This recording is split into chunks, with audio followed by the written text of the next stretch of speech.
তাপমাত্রা দক্ষিণবঙ্গে গত দুদিনে অনেকটাই কমে গেছে। স্বাভাবিকের নিচে নেমে গেছে অনেক জায়গাতে।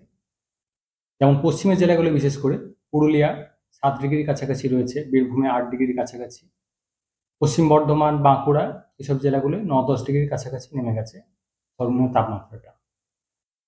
আগামী 24 ঘন্টায় খুব একটা পরিবর্তন নেই, হয়তো সামান্য আরেকটু কমতে পারে রাতের তাপমাত্রাটা। শৈত্যপ্রবাহের সতর্কতা থাকছে পশ্চিমের কয়েকটা জেলায়, বিশেষ করে পূর্ব পশ্চিম বর্ধমান, বীরভূম, পুরুলিয়া, ঝাড়গ্রাম এই জেলাগুলো আগামী 24 ঘন্টার জন্য।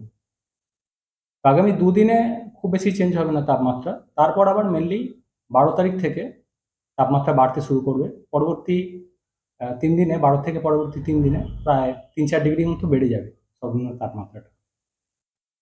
দিনের তাপমাত্রা 12 তারিখ থেকে মোটামুটি বাড়তে শুরু করবে। এরপর বর্তমানে কলকাতা পার্শ্ববর্তী অঞ্চলে, যেটা গত 24 ঘন্টায় ছিল সর্বনিম্ন তাপমাত্রা 15.2 ডিগ্রির কাছাকাছি, স্বাভাবিকের থেকে 2 ডিগ্রি কম। এটা দিনের তাপমাত্রা কলকাতার ক্ষেত্রে 25 ডিগ্রির কাছাকাছি রয়েছে, স্বাভাবিকের থেকে প্রায় 3 ডিগ্রি মতো কম।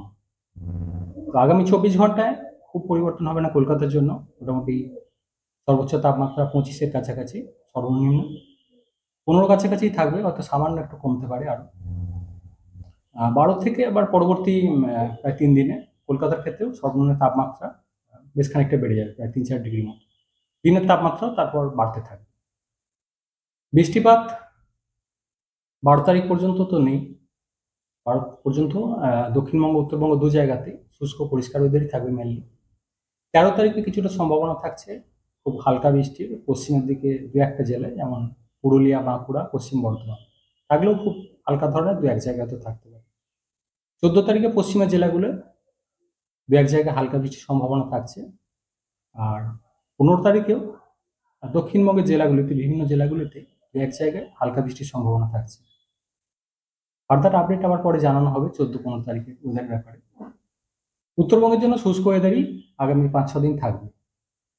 তাপমাত্রা উত্তরের জেলাগুলোতেও অনেকটাই কমেছে, বর্তমানে স্বাভাবিকের থেকে কমই রয়েছে। আর উত্তর দক্ষিণ দিনাজপুর এই সাইডটাতে শৈত্যপ্রবাহের সতর্কতা থাকছে আগামী 24 ঘন্টার জন্য। শৈত্যপ্রবাহ বলতে যেটা বোঝানো হয়, সর্বনিম্ন তাপমাত্রা 10 ডিগ্রির নিচে এবং স্বাভাবিকের থেকে প্রায় 5 ডিগ্রির মতো কম। তাপমাত্রা উত্তরবঙ্গের উত্তরের জেলাগুলো হয়তো 12 তারিখের পর সামান্য একটু হয়তো বাড়বে।